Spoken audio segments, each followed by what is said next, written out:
century starts early. It works hard. It stays focused. It keeps moving. It stands ready. And it carries the weight. Strong coffee for a strong nation.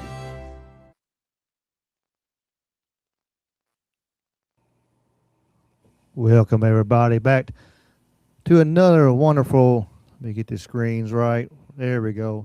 Another wonderful episode to Beyond the Possible, because anything is possible.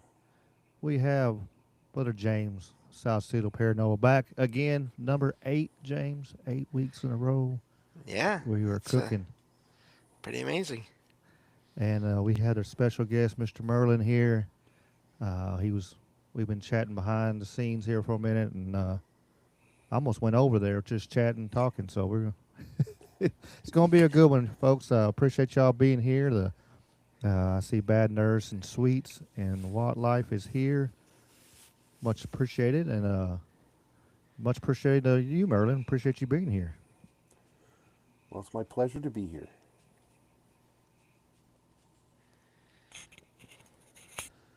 It's going to be. Oh, it's I gonna got be to fun. say hello to everyone in chat. Hello, everyone. Yep, thank you to everyone in chat for being here. And the lurkers, even the ones that are not chatting, even the lurkers. We appreciate y'all. As always, like I said, we're here to have fun. And what's up, Nature Boy? I see Nature Boy's in here. I would do a Ric Flair but I won't blow nobody's ears. Yeah, you can't really half do that. You have to go all the way. No, yeah, you could all go away. I scared a guy one time at a fight. I was sitting there, and we were about to get ready, and he was over warming up, and all of a sudden, that was one of my things. I'll who at the fights and stuff like that, getting ready, getting the guys pumped up, and I let one loose, and it echoed across that building, and heck, dude Oh no. jumped. He's like, "Hey, you scared the hell out of me." I was like, "Oh, my bad." 'Cause I didn't try to. He says, but it's turned into my thing. But it's fun for sure. Dave's Waffle House is up in here. I understand Nature Boy. Every time I see Nature Boy, though, it's just that's all I think about. My wrestling background of love. But I do enjoy your show, Nature Boy. You put on a great show. You put on a great show. And Dave's Waffle House, I appreciate you being here across the pond.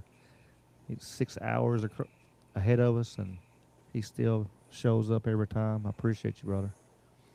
But Brother Merlin, I'd like to, if you would, kind of introduce yourself to the folks that don't know you. I know a lot of people got to get to know you a little bit in the Rumble chat, and we'll get this thing started, I guess, if you want.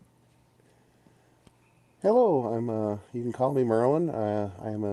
Some people call me a strange person. Some people call me a mystic. I call myself a mystic, or a person with psionic skills, if you want to look at it that way. Um, I am a forced empath, meaning I can't shut off the fact that I feel people's emotions, whether I like to or not. I can't shut that off. If I touch somebody and I'm not blocking, I can accidentally read their surface thoughts, or how would you put it? Sometimes people's deep secrets, they put this part of their, push it to the back of their head, and they go, "I don't want to tell anyone. I don't want to tell anyone." And when you touch someone, they pushed it so deep that it accidentally releases. So you end up getting what they're trying to hide, not what they're trying to say, which is kind of bad. So I try not to shake hands when I greet people. Other than that, I'm here to discuss how to. I want to give you guys some information on how to build your own psychotronic engine, so that you can generate subtle energy if you want. That'd be awesome, awesome. And we talked about talk about some of your prophecies and stuff that you from your book from 2012, and we do have his book linked in the description. So if y'all want to check out his book, that'd be awesome, and maybe pick up a copy. I do have a question though. I have a feeling. I have a real quick before we get started. I have a quick question because I was looking on it, and is the price on it on purpose for the 3.5s there, 5.55? Is that on purpose or that was just Amazon? Hey, Amazon recommended it, and I looked at it, and I says, "Hey, that's perfect." all right. So I was curious. I was like, man, what them 3.5s has some kind of extra, esoteric meaning there for them, or it was just. I was like, I seen it. I was like, man, I gotta ask that tonight. I'm glad I remembered that. I was just, I had I some curiosities today when I was looking up the link so I could put your book in the description. I want to make sure we kind of. actually Oh, how that comes about is the original price is $3.35. That's what I make every book that sells, and that's so $3.33, and they put their markup on it, which came to that. oh, cool. Yeah. Okay. Now you know the full story. Yeah, yeah, no So doubt. the 333 was an is hidden, is it does have hidden meaning. Okay, so it's considered the mystic number 333, and yeah, but when they add their markup, it just came to 555. That's cool. That's cool. So I know James has had his experience with all his books he's got on Amazon. I know. Yeah, it's a interesting process. Um, I bet. yeah, And links for yeah. James's book are in the description too down there. Thank you. Yeah, All of James links down in there. I think. James, can I ask you a question? Did you Yes. publish on every Amazon site around the world in different languages, or just on the American one? Um, I believe it was every site, but I'm not sure on that. Because I had to go to each one individually to post my book. Oh, well then I probably didn't. Okay. Yeah. Yeah, I got notification a few months ago that apparently I'm a bestseller, or not bestseller, but a high seller in Japan right now for some reason. Ah, okay. No clue Oh, why. whatever works. Hell yeah, that's cool. It's funny when you looking into some of the numbers and stuff. I look into the numbers like where they're like who's watching my show and stuff like that. And I'm like, that's wow. There are people. why, why are they watching my show? But it's awesome. I appreciate it. Hmm. Um, it's pretty neat. They people worldwide, and even with the chats and stuff like that. It's worldwide. We had people from Australia to Chile to England, all the way around the corner. Hmm. Canada, and all interact and so it's pretty fun. Hey, Rick, would you like me to tell you what prompted me to write this book, Forgotten Futures and Repeated Pasts? Yes, sir. Yes, sir. Please do. I went to university in 1995. I wanted to become an astrophysicist, and well, it didn't happen because I got into a conflict with one of the professors. But he ended up being forced to resign, even though he was 87 and hadn't done the tenure. But he was still forced to resign over the whole issue. But when I was at university there, OJ was arrested, and they said, and I was telling people about my psychic visions for the future, and they said, "Well, if you're psychic, tell us how the OJ trial is going to go." And I said, "It doesn't work that way. I have to have a vision." Well, that night I had a vision, and I came down and I said there will be two trials: first one innocent, second one guilty, and they laughed. They made me the laughing stock of the university. They even gave me a plastic ukulele as an entertainment year of the ward, and for the like. I mean, I was laughed at during in the university for making this prediction. And well, we all know I was correct. And um, let's put it this way: the university became a lot. I couldn't go back because the university literally became terrified of somebody when I was proven correct. If you know what I'm saying. Hmm. So I Interesting. figured if I'm being treated like this in this day and age for making it first because they thought I was joking and I turned out to be correct, and then when they became terrified of me, they treated me even worse. And I figured there's got to be other people out there like me suffering. So I wrote this book, and it does talk about the future, and it contains some information in it to help people train, and it contains some hidden gems to help people focus their abilities and grow and expand. Does that explain things to you guys? Any questions? Yeah, that's amazing. I do wonder what you think or where if it's it if it does it all. This idea, because I'm sure you've heard Ricky and I talk before about um, experiences, at least for me anyway, that I've had where when I've been asleep, I've traveled to what felt like other dimensions or alternate or parallel universes. And I was just wondering, and I don't mean this in any kind of negative way. I'm just wondering where that all fits in with what you do, or if it does, or if it doesn't. What your thoughts on all that may be as well. Well, some writers actually get their information from scrying another universe. Some really good writers scry other Okay. universes, and the laws of physics in each universe is slightly different. When I was a kid, I actually used a silver-backed mirror and physically traveled to 6 different worlds.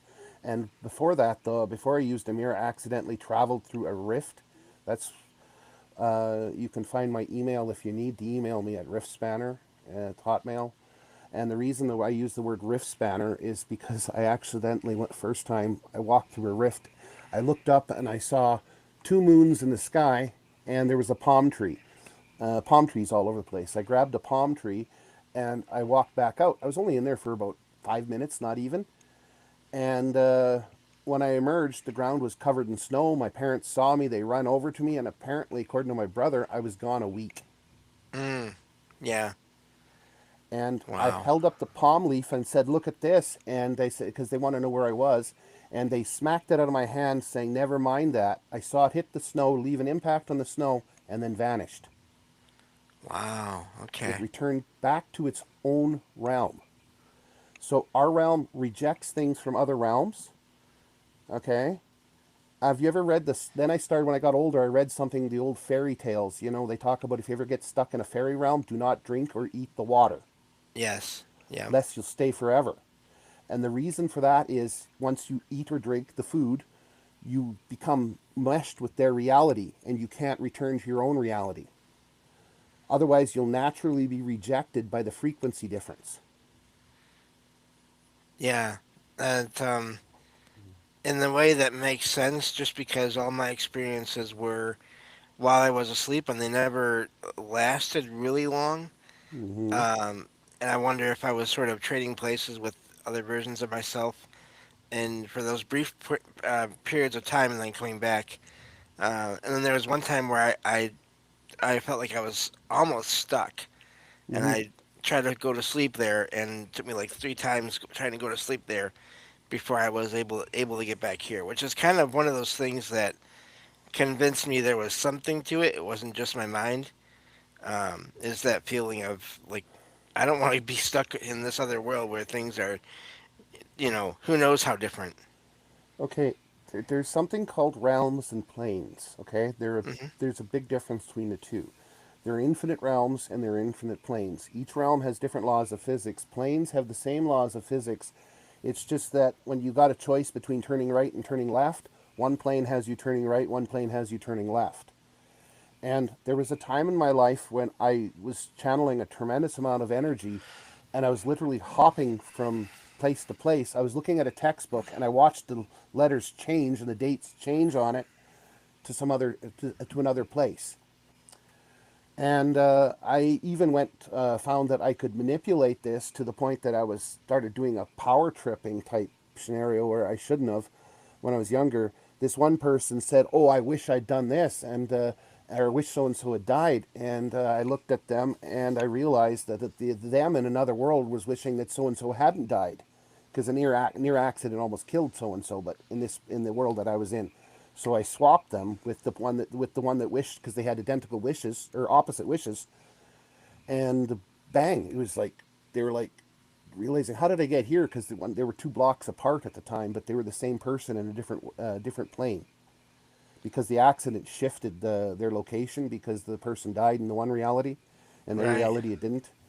And so that caused a little bit of confusion when they switched, but they both got their wish. Yeah, So that's fascinating. I thought I was doing something good, but in reality, you probably shouldn't meddle with that. Yeah, that's sort of another thing that I've tried not to do is just in case I don't want to. I whatever experience I'm having, I don't want to cause anything to happen to anyone, or um, I haven't had anything as extreme as what you're describing, but even so, just in plain out of body experiences like that I've talked about before, I didn't want to, I didn't know how I would appear or sound to people, and so I didn't want to go to them and try to communicate. So, Well, um, if yeah, James, if you get a chance, read my book. I talk about something called time diving. okay, And I would come back from a time dive and I'd feel my joints hurt. Everything would hurt. And mm, it was really hard. And I thought, that's just side effects of it until ended up, well, she's now my ex, but I had this girlfriend and for 5 years. And but when I did time dive, the last time I did time diving, she was next to me, and she thought I died because she couldn't hear a heartbeat. And for 5 minutes, there wasn't a heartbeat. I didn't move. Everything was like stopped. And that's why okay, I literally, my body froze, literally, nothing. But then when I returned, that's why my joints hurt, everything hurt. yeah, that makes sense. So time Um, diving was slowly killing me. And I ended up in the hospital in 2013 because I built up liver toxins. And the doctors can't tell me why I'm still alive. I don't know if you know what LD levels are. At 100 LD levels, you're supposed to be dead. I had 12 different toxins, all 3 to 4 times above LD levels. One of them was 650, and that was my cyanide levels. Damn. hmm. Yeah, I'm Quick still here. question about your book. Yeah, I'm glad that you're here. Quick question about your book. Is it available on like through Kindle as well? Yes, it's you Okay, can if you got the Kindle Club, it's set up as rental. You can rent it, you can buy it, you can do whatever you want. I wanted okay. to reach as many people as possible, but only the right people because if the bad people picked it up, it would be a blueprint on how to destroy the world. Yeah, I'm just asking because I have to have everything uh, audio, like through audio. But I can use Kindle. It has a text to speech feature, so I will Oh, definitely as soon as I can check that out.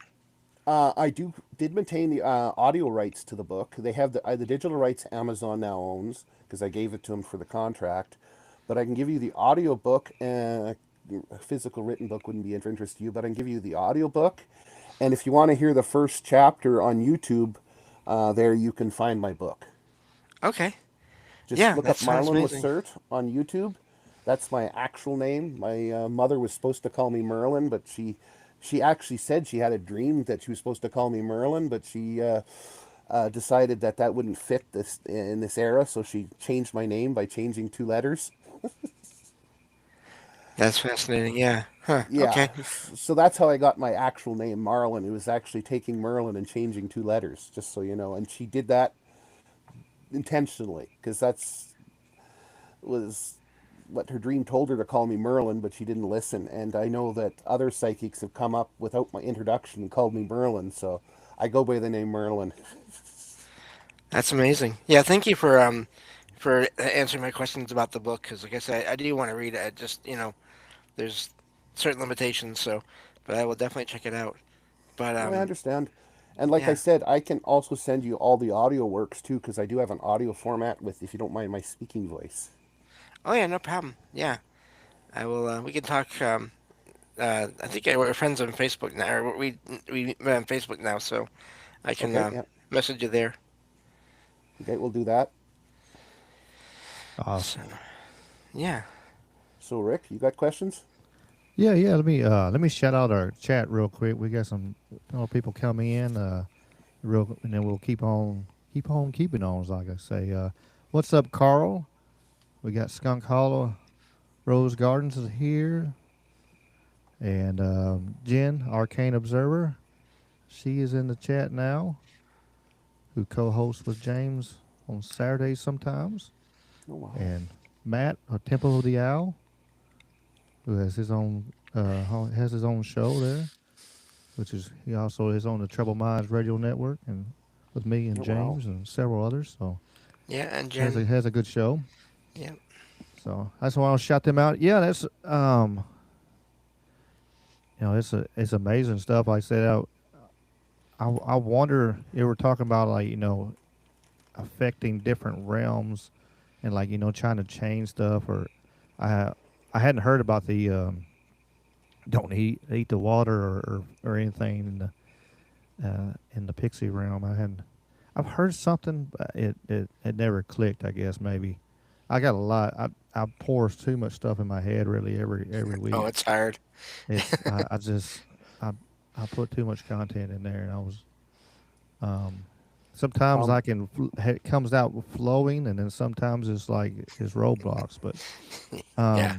But I wonder so sometimes like I told James several times and stuff like I had one of the most to me one of the amazing things that happened was I was in a dream, very lucid dream state, I guess. Maybe something else, I don't know. And I got a shadow in the lap. Have y'all seen her tail and stuff? And um, we turned around, and I remember there I was like, I'm getting tired. I need to lay down and take me a nap. And I lay down there, and as soon as I closed my eyes there, I woke up here, mhm. and it was one of the wildest to me that I've experienced. One of the wildest things, with especially with dreams and stuff like that. I've had some very lucid dreams and very like me question, is there like a parallel universe or like multi kind of like the Jet Li one. There's many versions of me, and because I'd be dreaming, and they're like, oh, we're gonna go to your parents' house, and I go there, and we show up there, but it's not the parents' house that I'm used to. It's something else. But I got the same parents. Like my grandfather still be alive there, and stuff like that, and just kind of makes me have lots of questions. So Would you like the science behind it? I sure, can. because I Okay, you're gonna love this. You've heard of scientists call antimatter, but they've actually got it wrong. That's polaronic matter. True antimatter doesn't go in the XYZ dimension. It goes in the ABC dimension, and it flows backwards in time. So our now is flowing one way, and the antimatter universe is flowing the opposite way. And our two universes are sharing information continuously. And we see this inference from the two universes is dark energy and dark matter. But that's because they're running opposite to each other and flowing backwards in time. And it's part of the reason we develop consciousness, because our future is influencing our now, and our now is influencing our past. We're in a we're in a temporal paradox loop, and that's what causes consciousness. Okay, and so when you dream of the future, you're dreaming of what's called possible futures, and those futures aren't never set in stone, because the moment you see a possible future, you now changed your trajectory on how do you put it? The planes I was talking about, think of it as like a giant spider web. And the moment you dream of the future, you're now changing which path you're flowing on the spider web. Does that make sense to you? But mm-hmm. that's where our consciousness is derived from, is the antimatter universe and this universe are continually exchanging informations. One's going forward in time, one's going backwards. So our future is their past, uh, our future is their future is our past. And we're continually doing a loop spread of information that way. And time isn't what people think it is. Like, take a bowl and put dye in it and stir it, right? Once you stir that dye, it's now, you can't unstir it, right? But if you had a point in time locked, you could jump back to that point of time when it was unmixed. But you can't unmix it. But you can jump back to a point before it was mixed. You see how that works? Mm-hmm. So you carry the now with you. Like, I wrote a story a long time ago called The Paradox. And it's about a duck that travels back in time to smash his own egg before he's ever born. And it's not a paradox because of the fact that he carries his own now with him. You see? So he's now stuck in the past where he used to be, but he's now replaced himself with an older version. And he's created a new timeline. You see? So his timeline loops, but it's still his past is his past, but it now forms a loop. Does that make sense? Because he And because constantly goes back yeah, in time and then makes that, does the same. and Like, because the antimatter universe is flowing backwards in time, you can't. If you were to go back in time and kill your own parents, you yourself would be stuck in that timeline, and you'd form a new timeline without your younger version of you, but your older version would now replace that. But your past still existed. You see, the information of your past never truly vanished. It's still part of the echoes, because as they interact, they create echoes. That's what the planes are, is echoes of choices. Drop a stone into the water, and you notice it ripples. Mm-hmm. So when he did that loop back, his ripple of his first childhood stays forever rippling in the pond. But he went back and destroyed his new childhood and creates new ripples.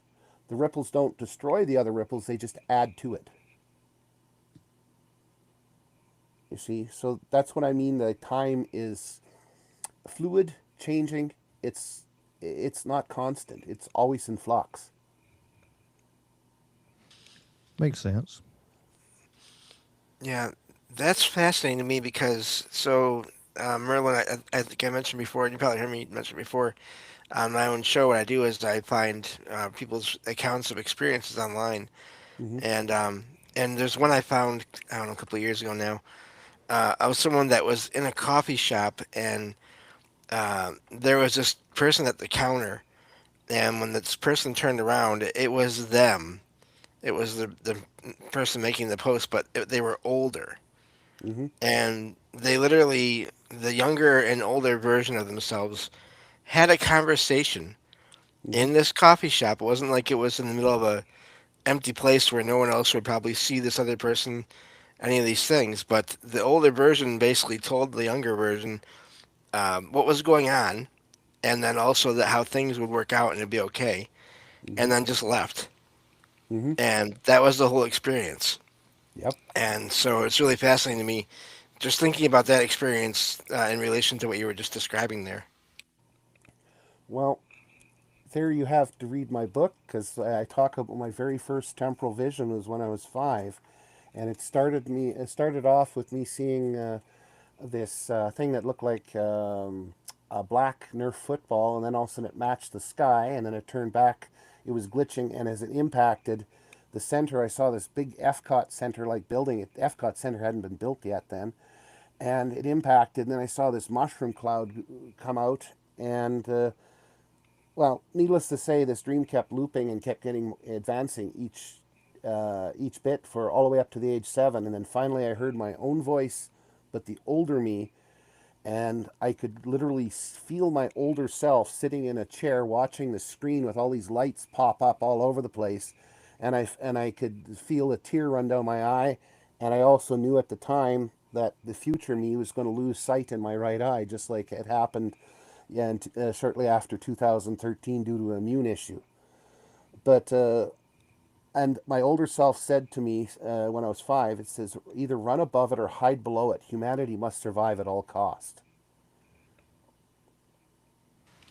Okay.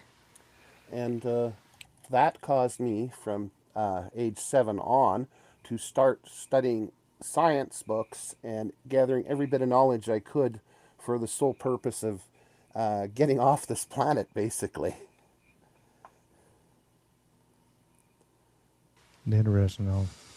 Now, if you're wondering what hide below it means, I found a way to create a rift to another world. The only problem is any technology we take with us to another world will quit working after a few years, because the laws of physics are slightly different, and the human body will then change to that new realm. You see, so that's hide below it. The hide above it, or run above it, is I wrote about in my book, is basically we build a multi-generational starship and just leave this planet for good. Well, we hear Elon talking about that all the time, where he wants to go on back to Mars. It seems. I want to go a lot further because I know for a fact that if I gather a lot of psychics together, and once they get um, people get people have a tendency to look at those who are different with extenuating jealousy. They start to hate those who are different. Like I told you what I experienced in university. And it's not, like I said in my book, I was not born to be feared, and I'm not born to be worshipped. I don't want to be worshipped, and I don't want to be feared. So I think it's best that we gather as many mystics together and figure out a way off this rock. That's my view, anyways. What do you think, James? Yeah, I don't know. It's I mean, there's always I say I don't really claim to know anything, so your view is always interesting, as everyone's is in these shows. As far as that goes, I am curious about your experiences with. I believe you said in the chat a while ago you did some paranormal investigating at some point. Yes, yes, I have traveled around looking at paranormal places and looking for anything, people would talk about weird places, and I'd go check a lot of them out. And I learned a lot about them. Yeah, that's something I would love to do if I had the resources and all that. Um, but I'm just curious, what places were the most fascinating to you, and what did you experience there? If you don't mind talking about that. Well, I actually lived in a schoolhouse that was seriously haunted. And one day I came downstairs because the house had been renovated, and I got to see the after image of some pregnant lady who had hung herself, and but the top of her was covered by the new wood fixtures, so you could only see part of it. And um, I could easily tell it was an emotional, like the place records mental imagery around it, and the place itself was just basically replaying a serious emotional event. And the other thing about that place is they had a bunch of puppies, and they had this trail going into a fuzzy rift, and then you'd see another trail where they'd come out of another fuzzy portal rift, and the dogs would go in and out, in and out. And one day we heard this gawful yip, and we ran out there, and the rifts had closed, and only the head of the dog was remaining. That was kind of sad. But the other thing I learned there is there was Doris Taylor. She was with me when we saw this dog walk in, and she said she looked at it and go, what the heck was that? I said, you saw that, right? She goes, yeah, it can't be, and she shakes her head. It must be my imagination. I said, no, I saw it too. No, no, it's got to be my imagination. She shook her head and refused to acknowledge what she had seen, even though I was willing to back her up in what she'd seen. It's funny how Yeah. people do that kind of thing. I told that shallow story, about me hearing that music and then the cannon fire, and I remember my mom turned and looked at me and was like, "Did you hear that?" And I'm like, "Yeah."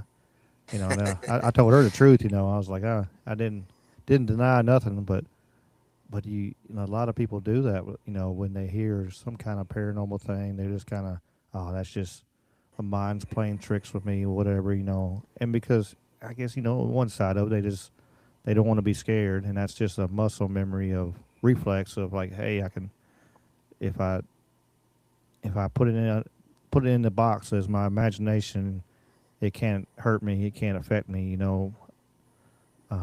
Which a lot of the paranormal, they Mm-hmm. nothing's it won't be hurt. You won't be hurt of it. The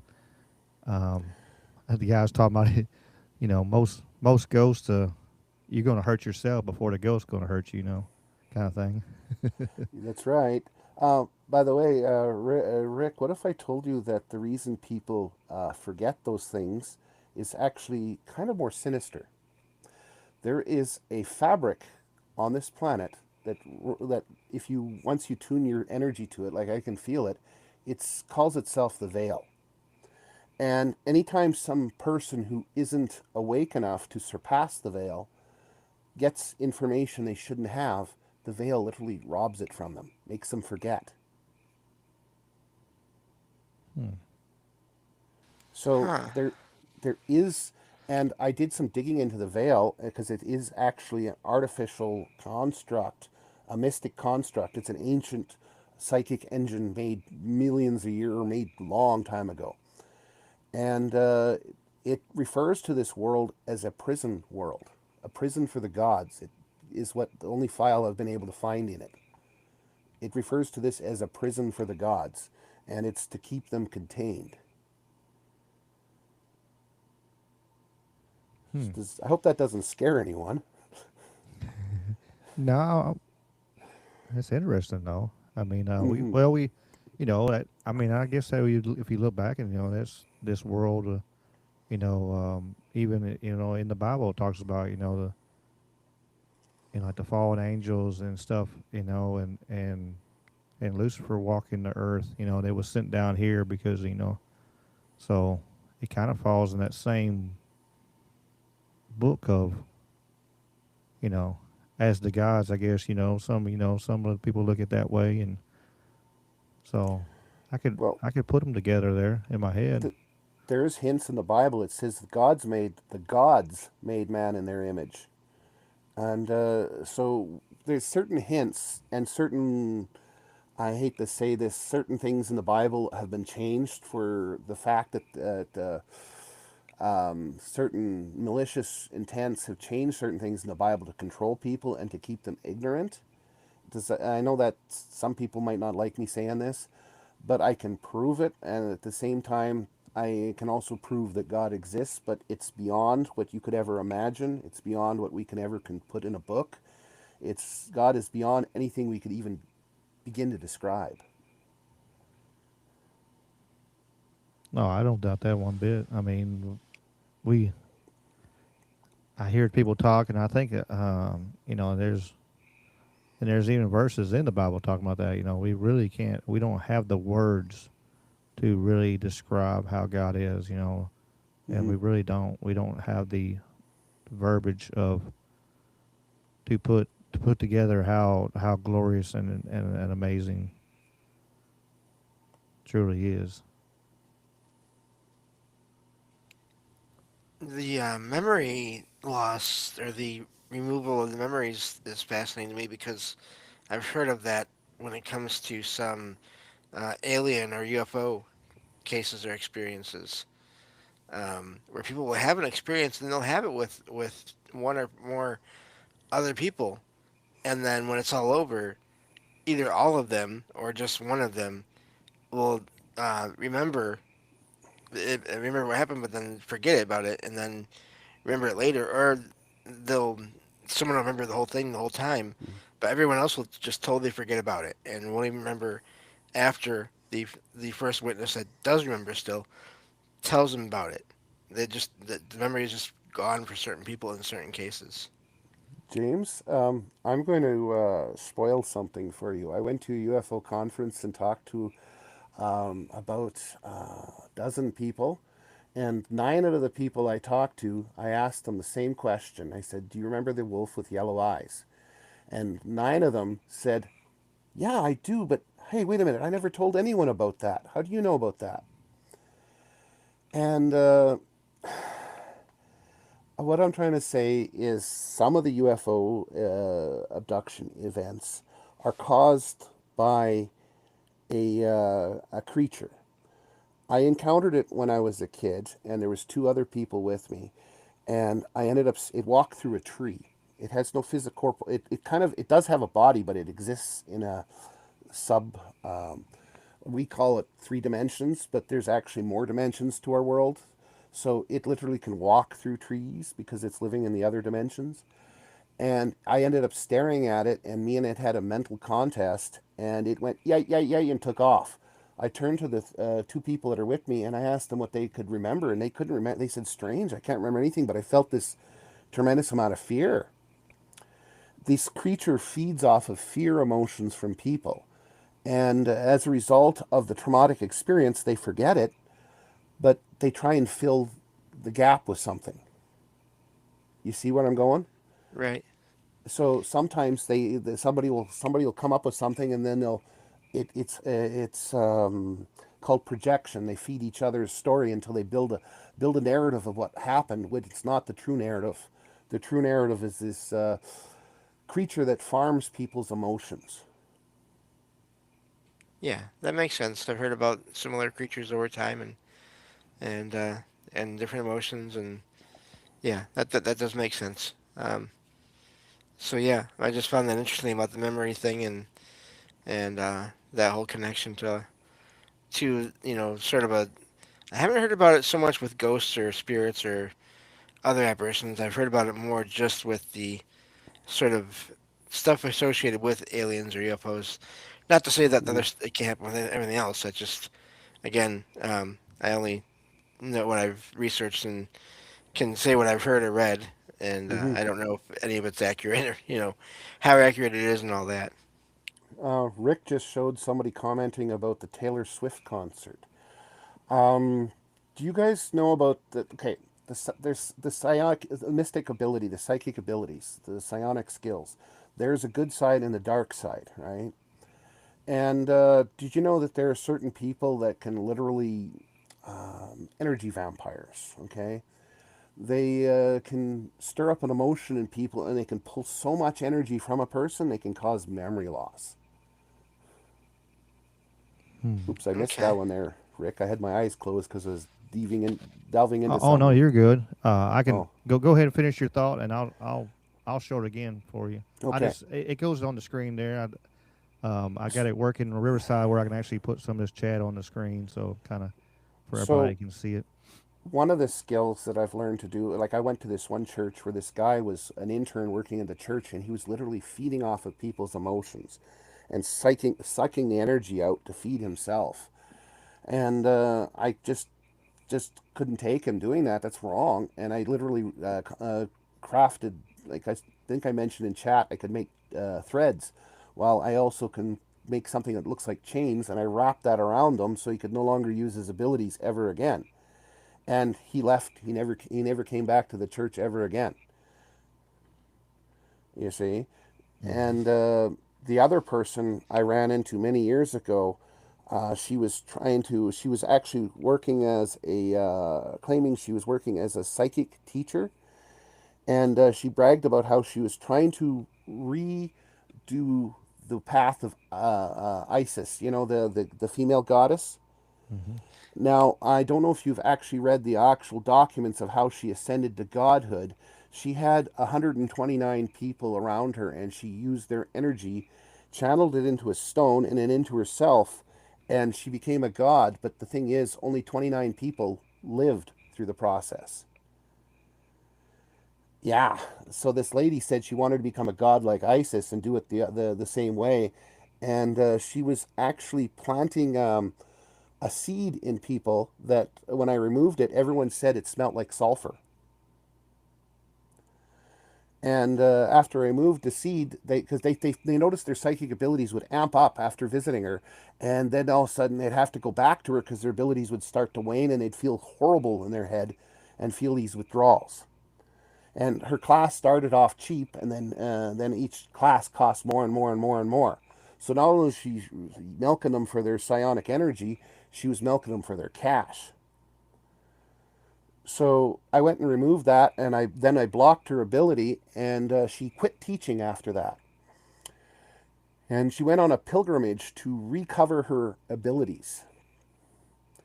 And in 2013, when I nearly died in the hospital, see, I was using psionic energy to keep myself alive because I have a sunlight allergy, okay? And it caused toxins to build up my system, and that's how I managed to get 12 different toxins, all 3 to 4 times above lethal levels. She launched a psychic attack on me, and I had to defend myself, and I ended up in the hospital because I could barely defend myself. And at the same time, I had to again keep my body aloft. And they found her after when I was in the hospital. A week after I got out of the hospital, they found her dead in her camper, and they can't determine how she died. As for why I was, I have a sunlight allergy at the same time because remember I told you guys I traveled to 5 different psychic worlds. The last world I traveled to, I picked up a psionic parasite, and it was attacking my liver. And the doctors said they couldn't culture it, but they were able to see it in a microscope. But they couldn't culture it. No matter what they couldn't culture it because this was psionic parasite, needed psionic energy to survive. Without psionic energy, it would die. So they gave me three of the most powerful drugs known to man: antiparasitic, antiviral, and an antifungal medication. And they gave it to me at the highest doses. Like, I mean, they were doing this every 3 hours. They kept changing from one to the other, and they told me the side effects would be horrible. I could barely walk after, but I got rid of the psionic parasites, and as a result, my psionic ability amped up to the point I could barely control it. I had to learn to pull it back a bit. Any questions? Yeah, that makes sense. That's part of why I don't try to get uh, I don't try to have any experiences or do anything extra because of the possible negative side effects to things, and so yeah, that does make sense to me. And I've heard similar accounts of people who have had um, experiences and conflict with other people that that did, you know, they one would attack and the other would have to defend, and then of course sometimes the attacker would end up being not so well after the fact, Mm. and then people, you know, around them couldn't explain it. Well, if it's all, you know, psionic, psychic, mental, spiritual energy, then that to me would explain that. Well, I talk about in my book using psionic energy to harm someone is the same as drinking poison and then spitting it into their mouth. Right. You hurt yourself and you hurt them. Mm. So it's like I said, using it for evil, it's got serious payback repercussions. It's never a good idea. Yeah.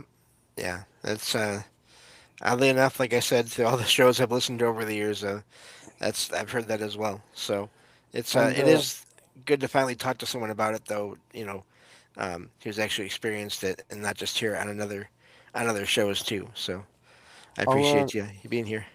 I'm also going to give you some information. There's called the Brotherhood of Light. I've met them. They're great people. And then there's the people who are kind of neutral. They're great people. But then there's those who believe that the normal humans are food for the gods and that they're gods.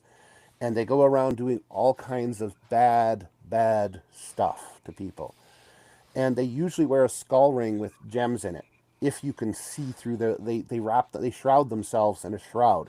If you can see through the shrouds and you can see the skull with glowing eyes or glowing gems, you've got yourself a somebody of that order.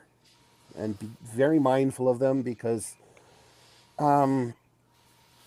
they like I said, they're not very good. And how I met them first time was I used to expand this energy field around me about 15 feet of and as soon as the guy entered it, he started choking because it forced his darkness into him, because they surround themselves in this field of darkness, but they keep it out of the body.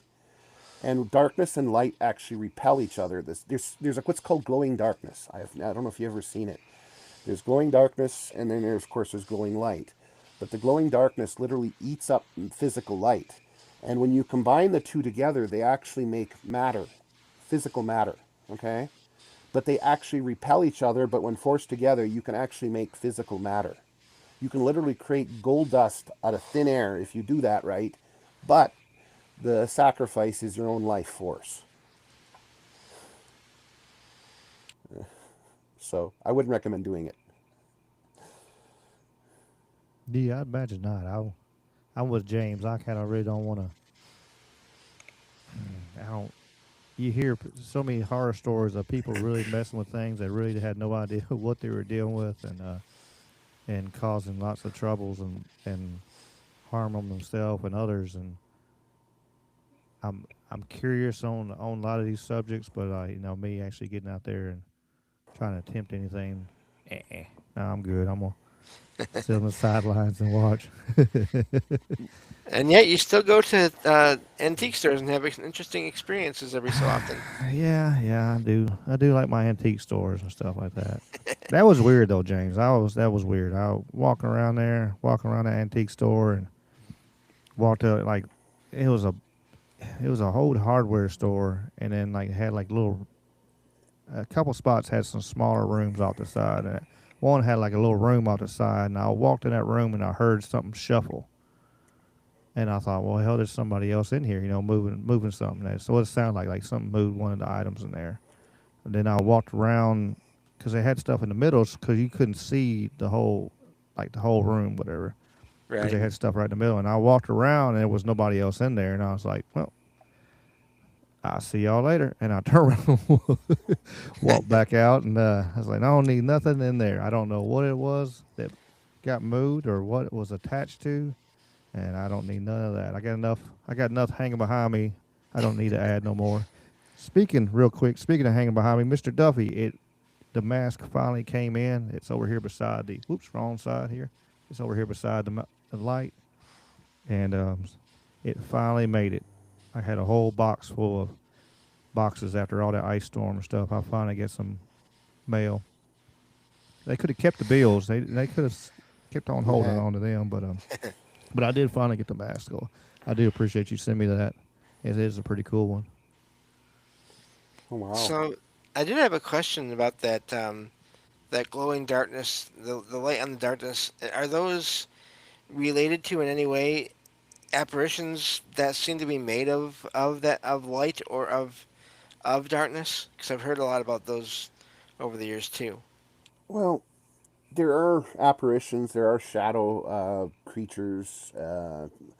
I was cleaning the hall in Ontario. I worked in Ontario as a groundskeeper for a bit, and I was in the hall and I saw a shadow creature running down the hall, and I used my ability to pluck it and kind of how would you put it? I hate to say this. I have the ability to devour spirits. So when I did that to it, it made an awful screaming sound, so much so that three people opened the door to see who was screaming. So it made a scream that everyone could hear. They have a very simple mindset because the act of devouring spirits is I end up seeing everything they know. They have the intelligence equivalent to a chihuahua, and the reason they mimic human form is they're trying to become human, or they worship humans, I guess is the word for it. And because also humans feed them. You see, humans are continually throwing out emotions, Right. especially potheads. Like, this is why I don't agree with doing drugs. People who do a gratuitous amount of drugs tend to throw their life energy like they're a millionaire, and these creatures can pick up and devour it. So, around apartments where there's a lot of drug use, you'll see a lot of spirits hanging out to feed. Hmm. Makes So, sense. I seeing mean, spirits isn't always a good thing. Yeah. Yeah. But yeah, I can see spirits. Like, and the thing is, the not all spirits are bad, and not all spirits are dumb. Like, this one lady says, my kids talks to this imaginary friend, and I looked over there and I says, yeah, I can see it. I don't see it the way the kid describes it. I just saw it as a ball of undulating energy. But sure enough, and I pointed out where the spirit was, and she asked her kid where her spirit or her friend was, and the kid points to the same spot. And the parent then asked for some advice, and I said, because sometimes they can turn hostile when the kid loses the ability to communicate with them, and that's why you get a lot of poltergeist scenarios where all of a sudden you got this hostility around a kid who's just entered puberty. They lost their ability to hear their imaginary friend, and the imaginary friend is literally throwing a hissy fit because it can no longer communicate with this person. That's fascinating. hmm. I've heard of imaginary friends that, because I've heard of imaginary friends where it does seem to be imaginary, and I don't doubt those are That's something that kids do. But also, I've heard of accounts of imaginary friends that kids have, and at the same time, there's objects already, even as when they're a little kid, objects being moved in the house already, even Hmm. before the kid grows up and loses that ability to communicate or whatever, sense them. So that makes sense to me that that could be the reason behind some of that poltergeist activity, especially in cases where it doesn't make sense because the house was never quote unquote haunted before Hmm. then. The family just starts noticing things, and unless you look into all these things or you're sensitive enough to see them or sense them or know that Out of, they're around, you wouldn't you might not just think of that connection of that even being possible. out of a dozen cases where I was asked to look into imaginary friend scenarios, only one of them was actually anything I would call evil. Hmm. Yeah. And that one required the parent to put crystals under the bed to drive it away. And I mean drive it out of the house completely. And its intent was, like I told you, I had the power to eat spirits, and I was only able to eat a chunk of it before it got away. And its whole intent was to actually take over the child. Hmm. So there are some pretty bad ones out there, and when you got a child like one of those around a child, and all of a sudden you'll notice the child changes their attitude overnight. Okay, so a good child all of a sudden instantly, bang, and they're no longer talking to their imaginary friend. They're stuck in their own world. As the reason they're stuck in their own world and so quiet is because there's a war going on in their head between their soul and the soul of this creature that's trying to take control. Yeah, there's a series. I stopped watching it because it focused so much on the negative. But the people have probably seen it. It's called A Haunting. No, I haven't seen it. Sorry, I don't Okay, watch TV anymore. I quit.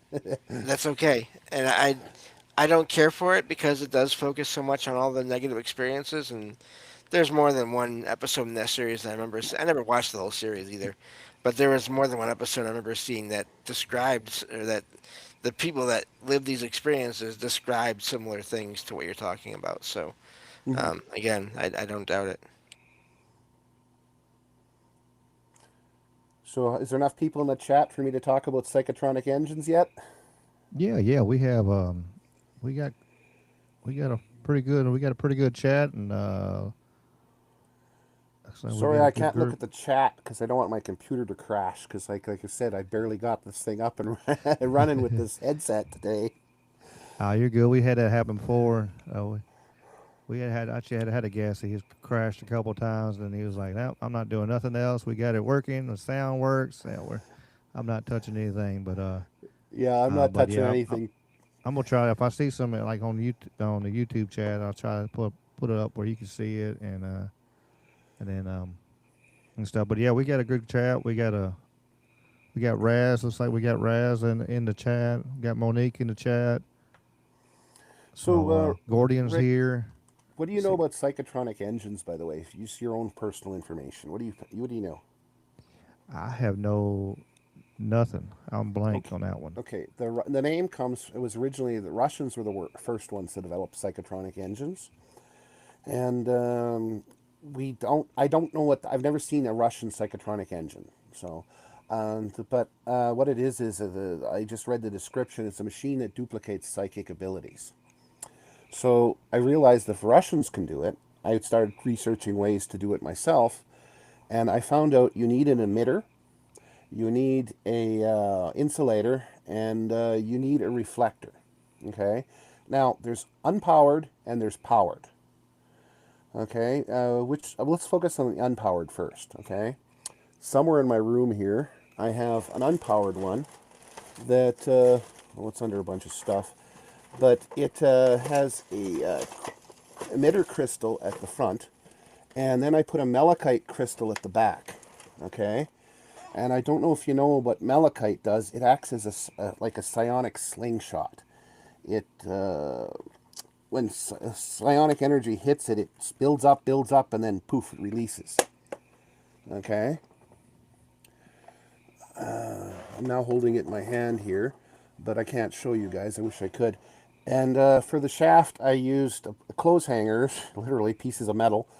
And so it's got malachite on one end, and then it's got the crystal on the other end. And then around the crystal, I have a hematite ring, help focus things. And when you put, say, positive psychic energy into it, it builds it up and then it releases it.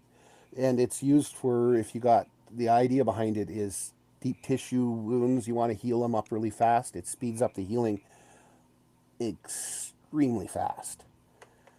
But it takes a user with psionic ability to use. All right, so that's the limitations of that. Now, I imagine the chat is probably interested in powered power devices, correct? Oh yeah, I'm sure. Well, the hard part I found was to generate psionic and or subtle energy. We'll call it subtle energy. Is what some places call it, psionic energy, subtle energy. There's 4 different types of energy, but I've only been able to generate a synthetic version of what subtle energy is. Now, I don't know if you know where what subtle energy is, where it's normally found. When a river is running and it's forced to make a turn, or light hits a mirror and it's forced to change direction, it generates a tiny amount of subtle energy. Okay? So that subtle energy, it's great, but I needed to figure out a way to make more of it. So I did a bunch of research and I found acrylic glow paint. It contains titanium phosphate. Okay? I put 2 bare wires down on a piece of plastic, ABS plastic, printed it out my 3D printer, and I then put this two wires running parallel to each other, and I glued them in little spots so they would never touch. And then I took glow paint, mixed it with a little bit of graphite, and then put it on it. Okay, and then I glued the 2 shells together, and then I put a one of the wire loops is fed by a diode, and I ended up using a gold plated industrial diode and on top, and then I had a heavy wire running to the handle, and I put 3 volt batteries. It's 3.2 volts, and so you don't want to play with much voltage, because if you want to use it with psychic energy, you don't want to electrocute yourself. But when turned on, the thing would naturally generate this field around it where you could feel the subtle energy increasing to the point that it felt like I was almost in a water. And then after a while, you really felt relaxed because of the energy. But I also built the device with a loop around the handle where you can grab this copper wire. Only 3.2 volts run through it, but when you add psychic energy to it, the whole device amplifies it. And the whole device focused it incredible. Now, I guess, everybody's born with a unique trick, plus they can learn other skills. My one-trick pony trick, I'm not a one-trick pony, but the one skill that I was born with is the ability to stop inertia or devour inertia. That's how I can devour spirits, because I can also devour inertia. And the staff, when powered up, because I built it into a staff, head of a staff, I went to reach to the top of it, and it literally froze my hand in place. I couldn't move it. My hand itself was frozen in time.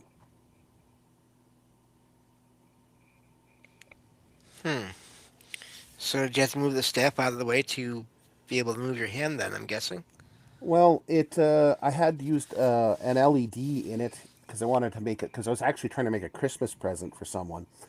And the LED burnt out. As soon as the LED burnt out, the whole power quit flowing, and then my hand was free again.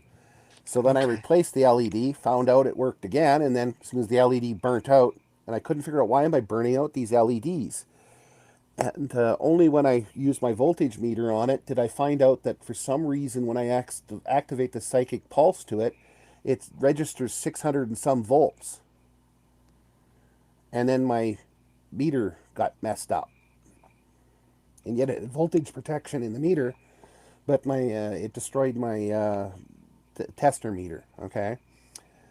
But so now you know the ingredients to make your own psychotronic device.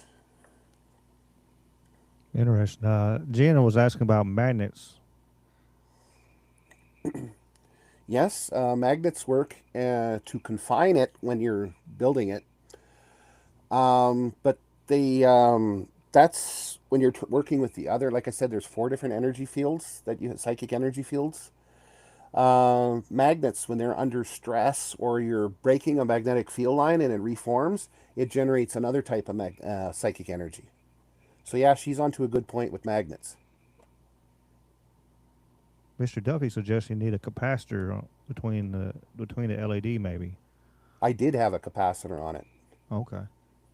Yeah, I had a what are they called now? They're an old they're a big liquid cell capacitor with 4.7 volt maximum rating, and the capacitor's still fine. But I don't know where the 600 volts, like the 600 volts, shouldn't exist. But Hmm. I have an That's a idea lot. You get a how. special. You got to have a special meter to run to test with 600 volts. I know that playing with Well, electricity at work. what I'm trying to say is I don't think the 600 volts real because I would have felt it. What I'm is trying to think. What I think here is when I was at university. Remember, I told you about how I was in university in 1995. I had was in a physics lab, and I actually had to. I had a physics partner working on a project, and I actually had to step away from the resistor because as soon as I got close, the resistor would drop, and as soon as I walked away, the resistance would rise to where it's supposed to. So subtle energy drops resistance in a device. Hmm. So that's the type of subtle energy that I'm talking about here. So if you make this device, keep it away from super sensitive electronics because you could fry them because it generates a subtle energy field which lowers the resistance of things. So then I'm just wondering too, what effects, if any, do you have on devices around you, or have you had? Um, all my stuff is pretty much junk, and I have the Yeah. ability to walk up to damaged electronics and just concentrate my own energy into it, and it starts working again. I can see the electrical. My can close my eyes and I can see the magnetic field and things. That I also have the magnetic perception too, and that's why I worked in electronics, repairing computers for people, and never needed an oscilloscope because I could literally see what was going on. Oh wow.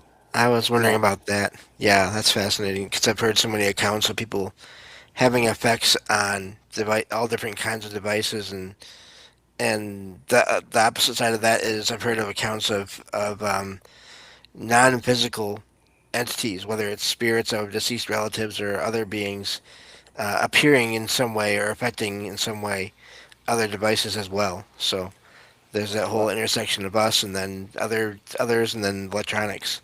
That's I, fascinating to me. James, if I lose my cool or I get upset, everything will quit working around me. Mm-hmm. Everything. Yeah. So I have to maintain my emotions very well. But as for the spirits causing it, that's a chicken and the egg scenario. And what I mean by that is a lot of times it's the person suffering from some kind of emotional imbalance because they're upset about something and that's actually opening the channels for the spirit to come in, and it's kind of a resonance between them and the spirit that's really screwing up the electronics. It's because they are changing. Okay. Hmm. They become a channel. Is basically the way to do it. And as for the spirit, a lot of times the spirits are dragged in against their will. Okay. Huh. Like they're just kind of passing by, and all of a sudden, whoo, just get Yeah, sucked in. that's Huh. usually how it happens. Like James, you don't have spirit sight, do you? I don't believe so. No, most of what I experience is uh, it's usually these days it's hearing things or having objects that are moved. My closet door sometimes will open. Mm. I'll find it open. I never hear it open. I'll just find it open. Have ever I, seen a person? Ever seen a person? Do that shudder thing, and they say somebody walked over their grave, saying, they get that shudder through their body. Mm-hmm. I've heard of Uh, that. I don't remember if I've seen that, but yeah, I've heard about it. I've I've had seen that that happen a happen. lot of times. You've had that happen to you a lot of Oh yeah, a times. bunch of times. Happens all the Well, time. I think it happened this last week. Do you know what I see when it happens to people now? After 2013, my abilities amped up. I now usually see a centipede or some insect moving through their body, a spiritual insect moving through their body when it happens, Mm. and Okay. it comes from a there's zones of existence where things like we call them spirits, but they're not actually spirits. They are different zones of existence just beyond ours, and there are different creatures in there. So they're almost existing in our realm. So we think they're spirits because we see them as blurriness, but Right.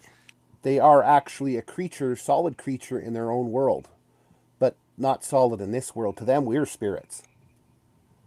You were saying something Yeah. about that the other day, well, James had that. Yeah. We were talking about that the other day. We were talking about that was maybe the paranormal and some of the sightings are that they're actually you know bleeding over universes where they're not fully over here or we're not fully over there or something. That's correct. Yeah. Would you like to know how to enter those places? I'd listen. B- I won't try it, but I'm exactly. for our guest. I'll sure. I, Okay, if anyone tries this and you go missing, don't blame me, but I will tell you how to do it. I first found it by accident. I was playing. I don't know if you've ever heard of this live action role playing. These friends introduced me to it, and I'm playing a character with who has to pretend to be emotionless. So I started storing my emotions outside in a pocket, intending to recover that emotional energy after. And as soon as I finished, it was really a great fun thing. And I went and I opened the door to say goodbye. And as soon as I did so, my emotions came flying back to me in a snap. And all of a sudden, I couldn't feel anyone. All the minds in the world just vanished. I looked around. The streets were immaculately clean. The stoplights were all three colors. I walked up to the Mac store. I tried opening the door. Couldn't open it. I only got it about 2 inches. Took all my effort just to open it 2 inches. I said, what the heck?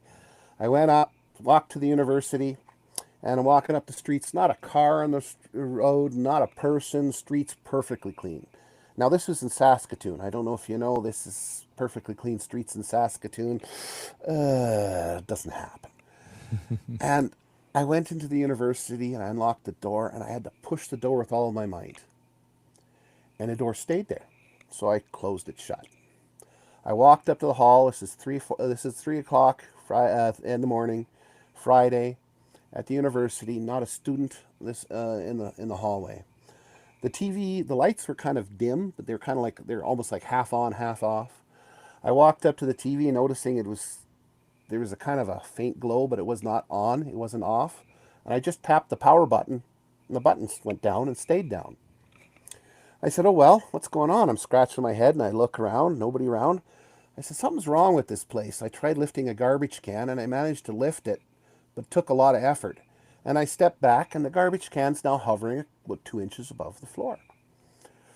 I'm like, oh, that's it. I went upstairs to the third floor where I lived, unlocked the door, got the surprise of my life. My bedroom was completely clean.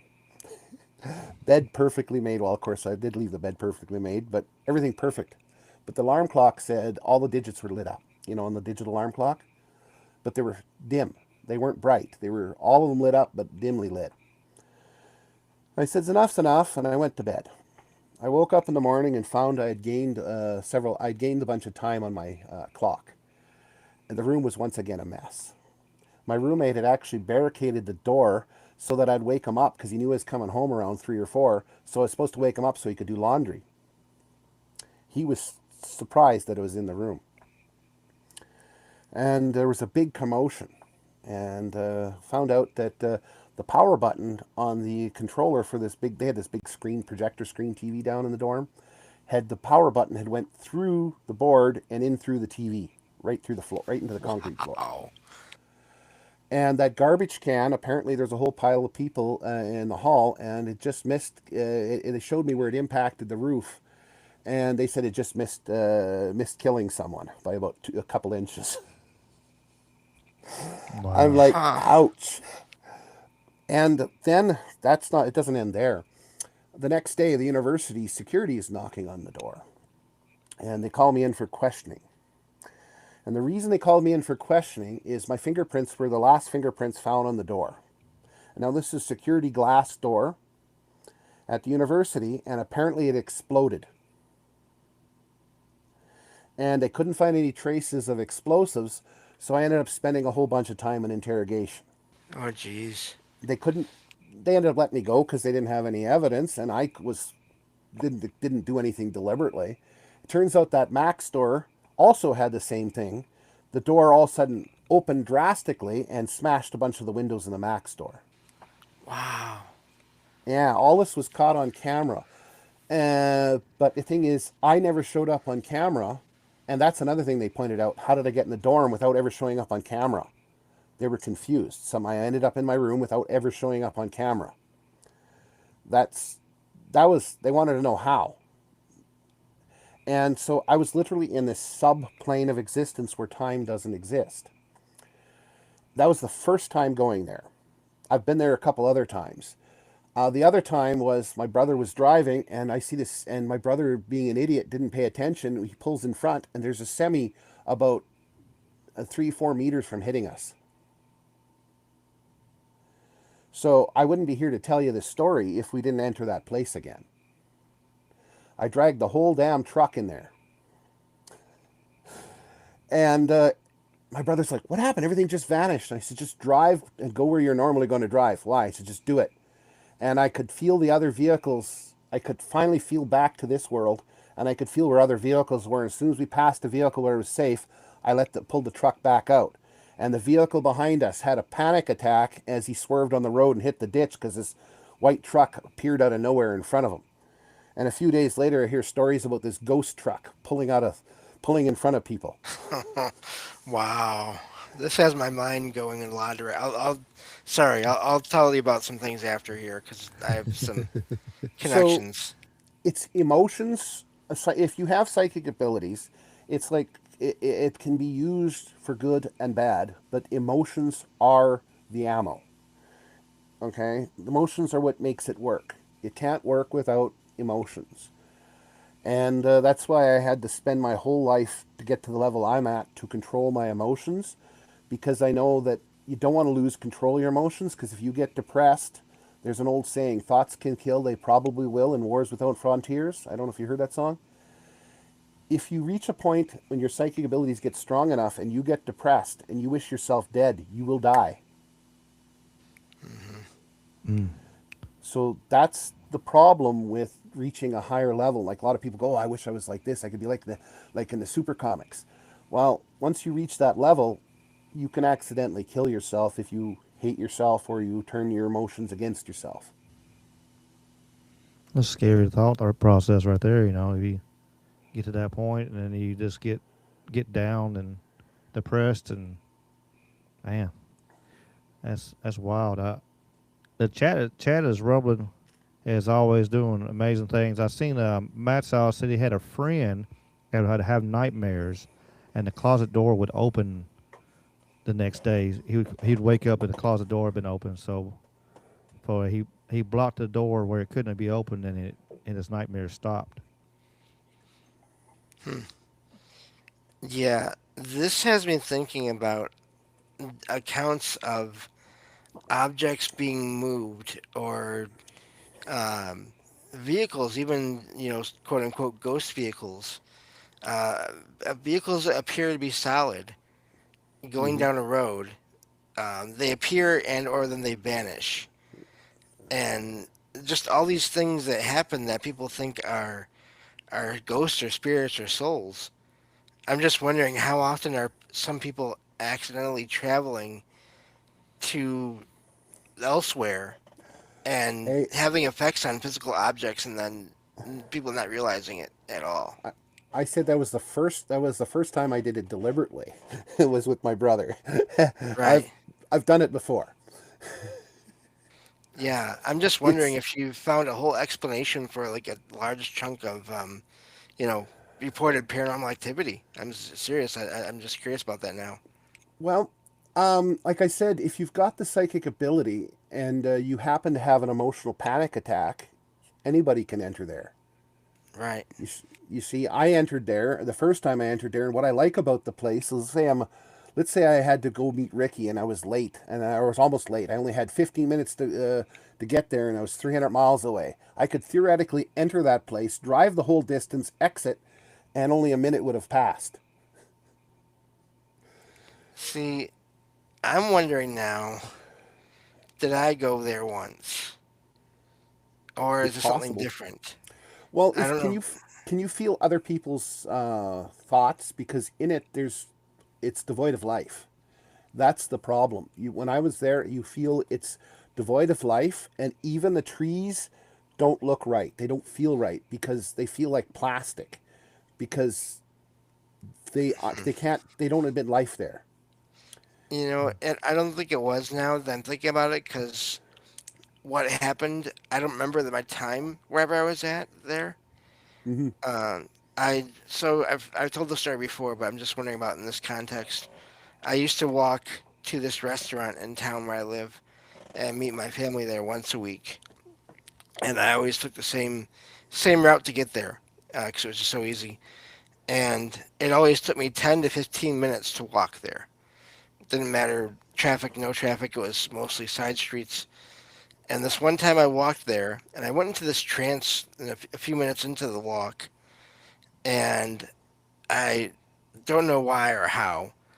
And I don't like doing that, not paying attention while I'm walking because I'm legally blind. I have a cane. I can't see steps down. I shouldn't really Hmm. be doing that. It's similar from what I've heard to the trans people go into when they're driving. In some cases. Hmm. But Hmm. I I came out of it when I got close to the restaurant, and I walked inside, and I was thinking I probably made it just in time. Sat down and looked at my clock on my phone, and I had gotten there in 5 minutes. Hmm. Oh So wow. I don't know how Um, that happened, but if that was something different or similar, you know. So yeah. I know exactly what happened. You probably shadow walked. Okay. When I was a kid, I used to use it as a play toy. When you take one step in the shadow world, it's a complete world of darkness. Okay, and a lot of people, when they go, if they accidentally go there, they return from it not being able, because the void usually wipes their memory of it. But in the shadow world, for every single step you take, you've just made equivalent to probably 100 steps in the real world. Huh. Okay. The only problem with the shadow world is there's no air. Ah. Okay, so you can't stay there long. But I've seen people enter it for short durations, emerge from it and enter it, and then emerge from it. Okay. I call it a Wow. spiritual swimming. That reminds me of something. Humans aren't the only thing that can do that. It's not in the book, but I talk about a lot of things. This happened after I published the book.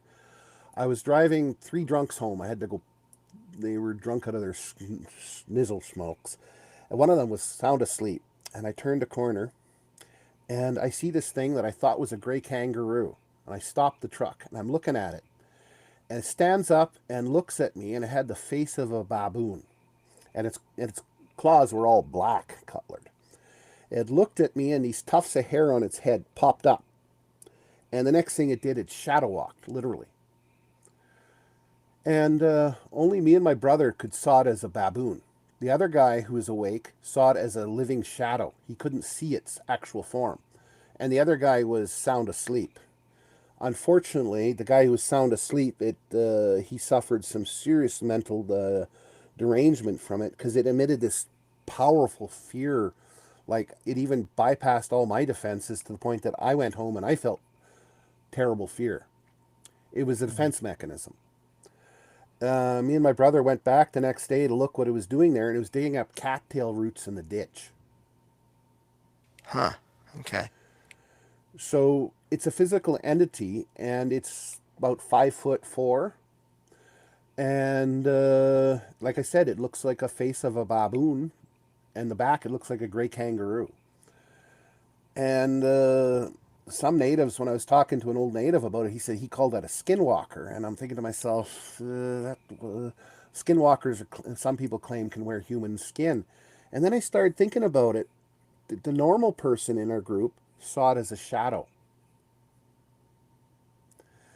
And that's when I realized that that thing is using a type of projection, and the only reason me and my brother can see through it is we kind of inherited a strange bloodline.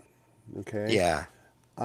our ancestor is Lacerts. We trace back to a small town in Bellevue, France. Our family ended up getting elevated to French nobility and had to flee during the French Revolution. But there's a story of how the two old couples in our family, how they had no children, and they ended up adopting a lady who traveled from the south, and they raised her son as if it was their own. And that's where the strange bloodline and strange abilities in our family apparently come from. Okay. Yeah, I don't doubt it. I know I've talked this before. And Ricky has before too. We all have relatives in our families that have had experiences, and that seems to be a family thing. It's amazing how often you hear that with people. They'll be talking about their experiences, and then someone or you'll ask them something about their family. Has your family ever had weird experiences? And they'll say, yeah. Now that you mention it, and they'll go into a whole string of other experiences other people had, and it seems really common, but it's not always. Uh, People don't always think about it right away. Yeah, I Well, forgot to ask Mom today. I meant to ask her about coming on the show again. I sat there. We talked we ate for my brother's birthday and um, trying to get her on here and tell some stories and stuff like that. And yeah, because I sure was. She heard some of the stuff, and she's talking about like talking about multiple generations back that um, they all have kind of abilities, gifts. So it was kind of interesting to see. It made me more curious for sure. Knowing that hey, that I'm coming from a long line of people with gifts, and mm-hmm. trying to help me makes me more curious of like explain some of the things that that I have seen or um, I do get a like I think about like uh, Bert, I'm gonna tell you about a dream ish. I don't know if it was a dream or what in the world it was, and see what you think it was. I'm curious on that because I've told the story before. But me and my daughter was watching this show, and we both fell asleep. We both had a dream about the same person or thing, but there was an entity was standing beside me in my recliner in my house. So I was in my house, everything was staying the same, and all of a sudden this entity was right there beside me, an ugly looking thing there,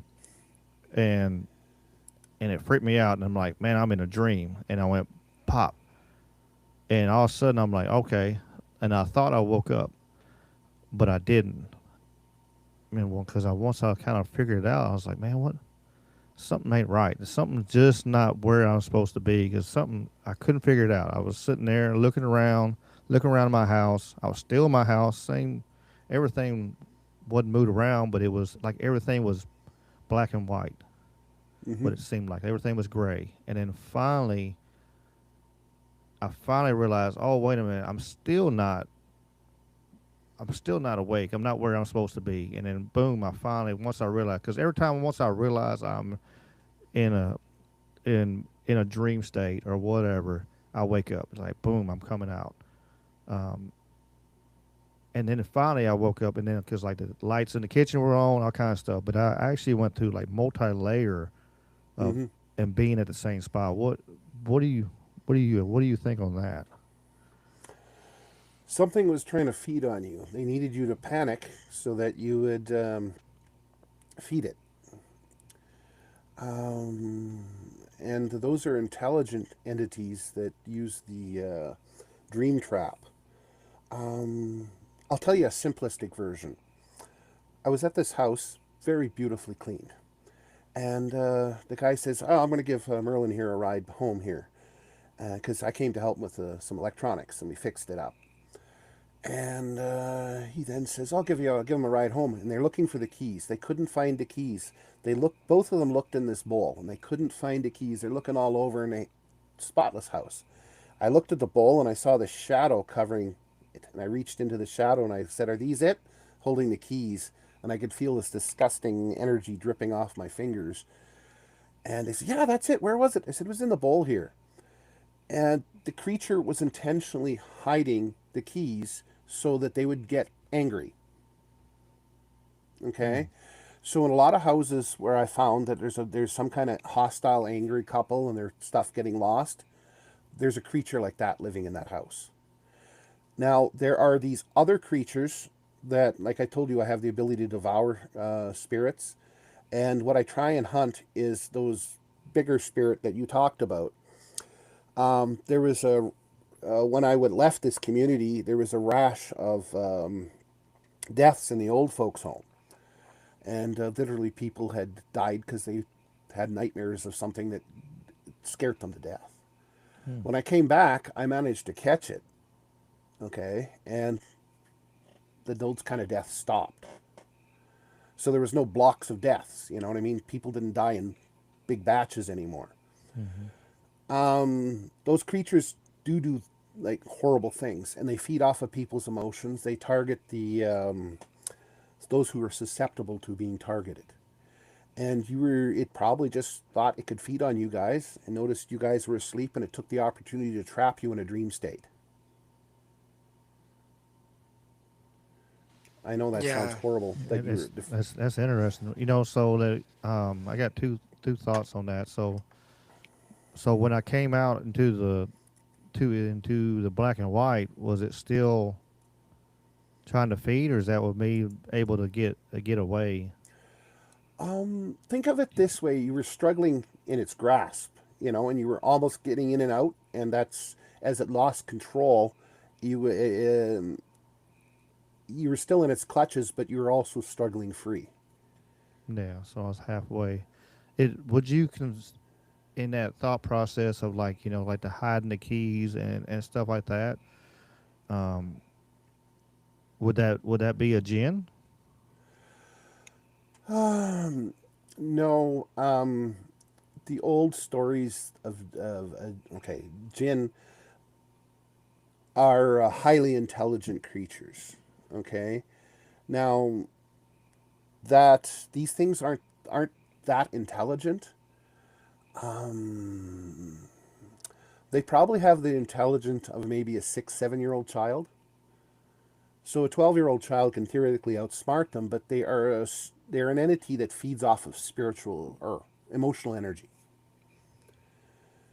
And so they do whatever they can to feed off of that. And since they're very skilled at doing that, and they've done that over and over again, they can outskill. Like I talk about them in my book. The first thing you do is don't panic, because that's panicking feeds them. Yeah. If you remember this rule, they can't hurt you unless you let them in, because your living body acts as a fortress. You have to let them in for them to harm you, otherwise they can't harm you. So if you just sit back and go, ha, you can't do nothing to me other than cause this stupid illusion, and you don't let your heart race, you don't let your emotions run wild. And if you can do that, you've beaten it. Yeah. Can one more question real quick and let Yep. James have some Sorry. Yeah. more. No, you're good. Especially because we're got about 20 more minutes. Yeah, I wonder. I kind of implied I was watching a show on TV, and I was wondering. I never watched it again. I never had it happen again. Can that process? Can watching certain can they come through the TV? I guess you'd say. Can a show have some kind of connection where it would allow them to use the TV to come in to Not as a really, portal? but it looks that way. It's because of something called emotional keys. Okay, you watch a movie that makes you feel a certain way. It picks up on this. Oh, this person's feeling a certain way, and this they know that this movie has successfully worked to get feed as a way to feed itself from with other people. So it's called a key. Like sort of like you go up to someone and say, "Oh, hey, how are you? How's your day?" You can use a verbal key to if you wanted to do reverse telepathy to invade a person's mind, which I don't recommend doing. Okay, but you have to use a verbal key, a hand gesture, some kind of key that their mind perceives, and then you got the same thought at the same time, and because you're both thinking the same thought, that lets the incursion happen. That's the only way to invade a person's mind if you've got the spiritual energy that exceeds theirs. Okay? So even if you're 10 times stronger than a person, as long as you don't have the same thoughts, you can't form a mental incursion on them. But if you can get that person to have the same thought, bang. So that movie acts as a key or a gateway that you transmit a certain a mental energy from that movie. It picks up on that and it comes flying to it, like flies to honey. Makes sense. Yeah, I've always felt that it's not so much the physical movie or the physical copy of the movie or the TV directly. It is us. It is people that other beings pick up on those emotions and energies from Hmm. the people that are watching that movie. It's not directly coming from. Not that I'm saying you're saying that, Ricky. I'm just saying in general. Yeah, I'm just asking Um, questions. See, yeah, remember I talked about the people that wear the skull ring? The Hmm. movie with the well in it, that ghost that comes out of the well. Yeah, the ring. What I can't remember the name of it now. I think But the you know what ring. I'm talking about. The ghost Yeah, with black hair comes out of the well. That was yeah. actually written by them to create a key for mental incursion. Hmm. I don't Okay. even like. I don't. I watched the ring. I watched several. I don't watch a lot of horror, but I like watching. I was for a while. I haven't a little bit. I like watching ghost shows, the ghost adventures, and stuff like that. Especially with my surround sound on, it's kind of neat hearing those sounds and popping around. Um, but I kind of pull myself away from it, and everything. It's I'm just not trying to. I don't know. Not trying to add to whatever I got, going on. I guess. yeah. The I way I look at it, if you want to be scared, just go investigate a paranormal site. Yeah, I ain't trying to do Why that watch a either. movie? Why watch a Yeah. movie? I You can know walk it's into places that as it is, and my yeah. sensitivity already shows me like like like that. I want to. I told it on here, I think, and James. I know I told James and stuff. We talked about. I went to. There was a estate sale, but it was a free estate sale. This lady had passed away, and she had so much stuff. She just collected. She was a hoarder, and she collected Hmm. all kinds of stuff. And then she turned around, and it was really neat.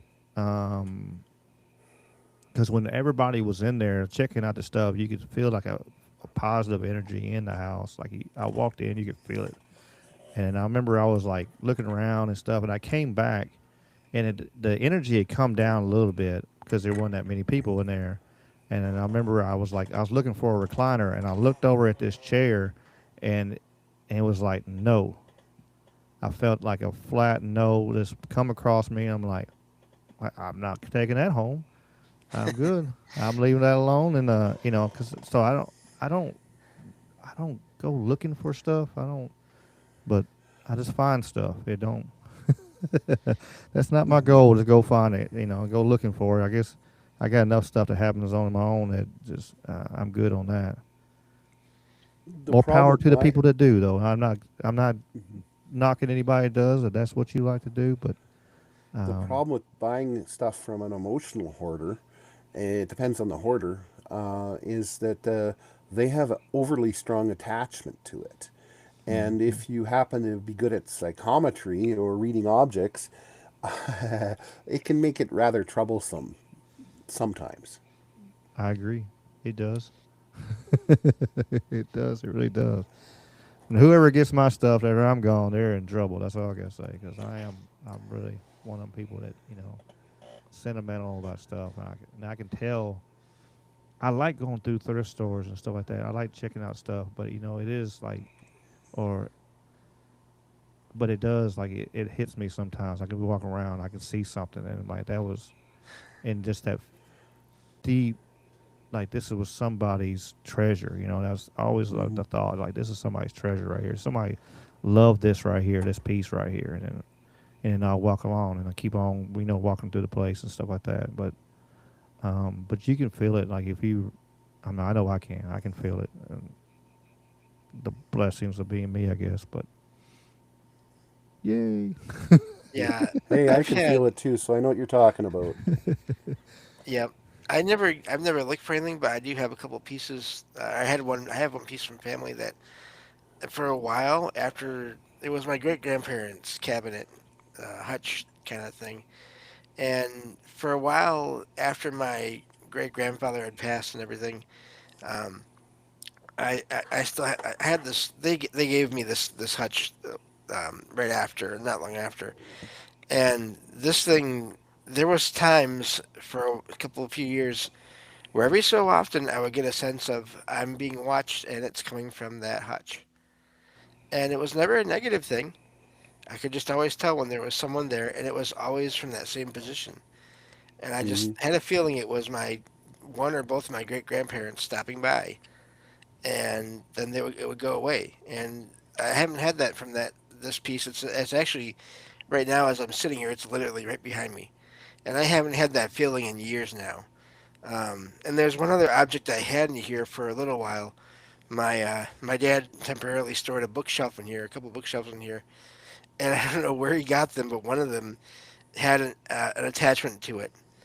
Yeah. And almost every day, every other day, I got the sense of there's someone there attached to that bookshelf that's hanging out, that's just looking around. And it didn't feel negative, but it was also more like just neutral and just like a presence. And I was not sad when that bookshelf was taken off out of this apartment because it just happened, and it's like, oh, there's someone here. Okay, so and I have enough other little things happening. I don't need that happening too. So yeah, the objects can and it's. I didn't notice it when it was first brought in here. It was like sometimes I don't know if and maybe you have thoughts on this, Merlin. Do do these attachments? Is it that they're always there, but they just become more active, or I pick up on them, or do they actually go away and come back to certain objects? Well, remember you talked about how you experience certain things in in the future.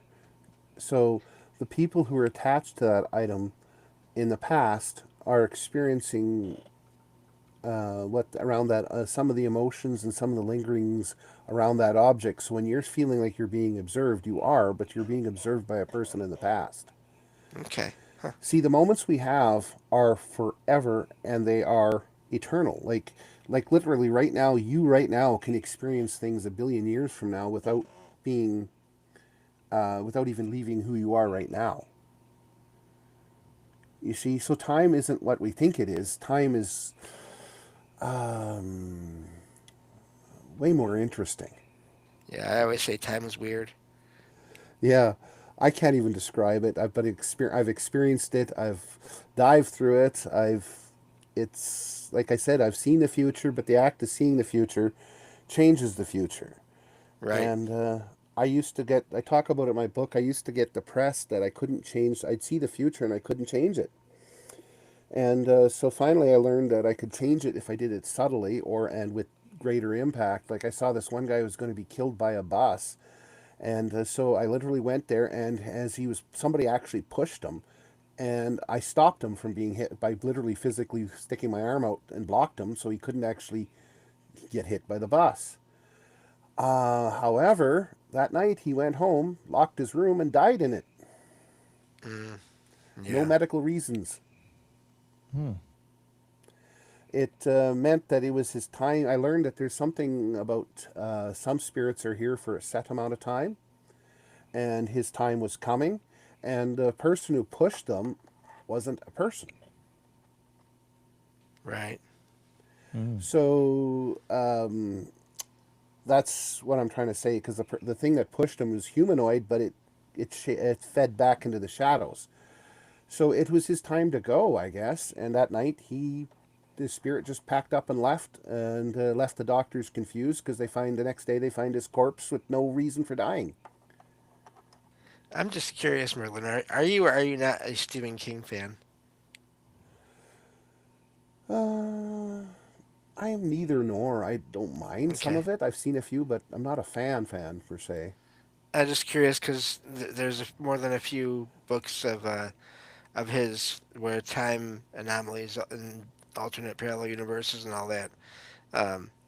It's a part of his whole his all of his fiction. Supposed from what I've heard, takes place in one multiverse, and there's a lot of connections between different books in it. And so just this whole a lot of this conversation has had me thinking about that, and makes me wonder, what is King experience that has never made it out into the public that we just don't know about.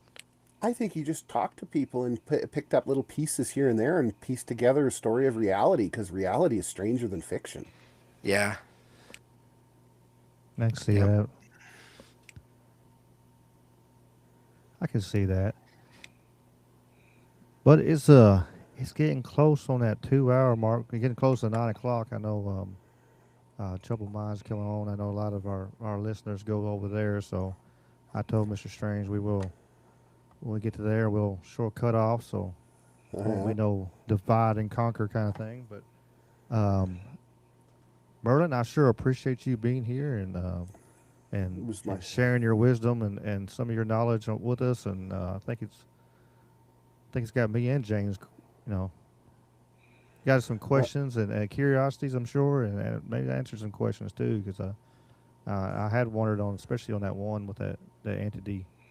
I was wondering what in the world, because my daughter's seen the same thing, so I guess they were trying to gnaw on both of us that night, yep. and And the only advice I can give people is but if you build a psychotronic engine, follow your own intuitions, but don't use it for anything bad because the future that I see ahead of us is once the world acknowledges our existence, it's not going to be good for us. And they're starting to acknowledge our existence already.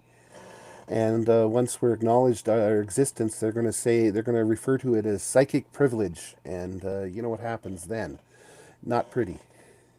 I imagine. So. Merlin, you got any? I know I got your link for your book. You had anything else that you want to promote while you're Oh, here? Anything? Any kind of any social media or anything like that? You want to? If uh, you don't want people to know your social media, I understand that too. well, if you really want to hear part of my book, you can hear some of the audio on YouTube under my name, Marlon Lacert. Um, as for that, is I'm right now I got to get back to work later on, and I'm trying to raise money to. I really want to start a psychic community out here in the wilderness, and a gated psychic community, if you know what I mean, because I don't know if you know, but there's a group of people out there that really hate people with abilities, and I've run afoul of them several times, and they aren't pretty to deal with. And it'd be kind of nice to have a safe haven where people could come to and not worry about the politics of the outside world and just worry about improving themselves and living a peaceful life and possibly building a foundation for a spaceship to get off this rock. Sounds good. Sounds good. James, you got any final thoughts? Yeah, just thanks again to Merlin. Thank you for sharing all your experiences and thoughts. Like I said, really, a couple of points there really got me wondering about people's experiences. Of course, as I mentioned earlier in the show, those that maybe aren't aware, I do have my own show, Salsido Paranormal. I do a couple of different things, but one of the main things is I find posts online and forums from people that have had experiences and share them on my show and cover some different topics here and there as well. Book reviews. I'm reviewing the whole series of the books of Charles Fort right now in my show. And you can find that at salsidoparanormal.com. That's SALSIDO paranormal.com. And that has all the links to all the shows, all 960 of them. And then links to ways to support the show and my books and everything else as well. So, and thank you, Ricky, for having me on here as always with you as well. Oh yeah, And it's also always to a. the chat, thank you for being here too. Sorry. Oh yeah, no, you're good. Yeah, yeah. Appreciate the chat, As always, much love to all y'all. Y'all keep coming back every week, and we'll keep on keeping this, bringing this growing. And thank you, James, for being here. As like I said, 8 weeks in a row now. We're looking to get some more guests coming on soon. So just trying to keep, if you know anybody who wants to come on, different, as y'all have seen so far, I'm kind of open to, Mr. Duffy talked Bigfoot on the Wednesday show a few weeks back. Now Merlin tonight, and just wherever we've had, I've had politicians on, on the Wednesday night show to, you know, and everything in between. It's been a fun journey so far. So appreciate y'all following along and enjoying coming along with our journey here. Yes, I really do appreciate y'all, and well, if you ever want me back, feel free to ask me, and I'll gladly come back. And because it's fun chatting here. Oh yeah, for sure. We'll for sure have to get you come back in a few weeks and whatever. We'll figure out schedule wise and have you come back. I know James for sure has some more questions for you, and I'm sure I will too. And oh yeah. I did see a comment. I meant to say something earlier. There was a few, but it just I didn't want to hold up. I know Jen said something about the. You were talking about the machine over there, and they had one in Russia. And I wonder, she was wondering maybe the Russian version of Operation Paperclip. They had all them German scientists and stuff. And I wonder, some of them maybe helped create that. She wondered. And, well, I do know that their version apparently used radioactive form of mercury in some of the places. And that generates a different. I have not experimented with that, and I don't intend to. I just found a titanium phosphate. It's safer. It's glow paint. You can buy it at the dollar store, and you mix it with graphite powder. You can buy that at your hardware store, and you mix them together in different ratios, and you can get different energy. And by putting current through it, you can get different energy fluctuations. That's awesome. So, and that it's safer than mercury, and it doesn't do the same, but it does do something. Yeah, I imagine. Yeah, you don't mess with mercury. That stuff is that's some evil stuff. But I appreciate you, Merlin, and appreciate you, James. And I'm gonna hit this outro, and then the Rumble chat. I'm gonna hit the little button, and I'm gonna send y'all the Trouble Minds. And y'all want to follow us along the Trouble Minds Radio channel on YouTube and Rumble, and all kinds of other places too. I know he's on Kick and D Live and all the same places we are actually. So. We're going to do this. Let's hit this outro here. Oop, that's the wrong. I'll be switching to text chat there once this is done.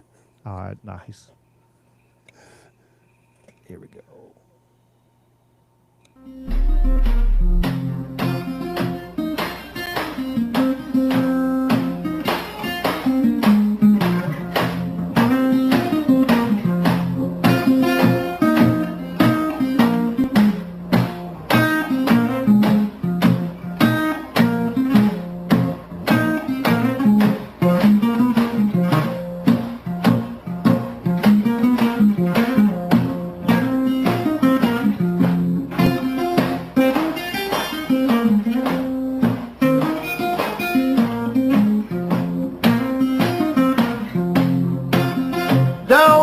Shackles, don't want no shackles on me.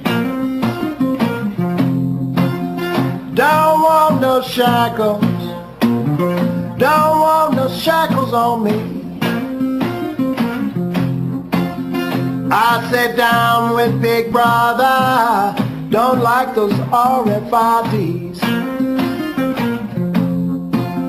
Got the blues about my freedom. Got the blues about tyranny. I got the blues about my freedom. Got the blues about tyranny. I sat down with Big Brother and the national ID. Don't want a chip in my wallet, chip in my car. And if I want to travel, it's nobody's business how far. Don't want no shackles, don't want no shackles on me. I said shame on Big Brother, always tracking and tracing me. Don't want a chip in my mother, chip in my wife, a chip in my babies. Stay out of our life. Don't want no shackles, don't want no shackles on me. I say down with Big Brother, no more slavery. Play it for me, baby.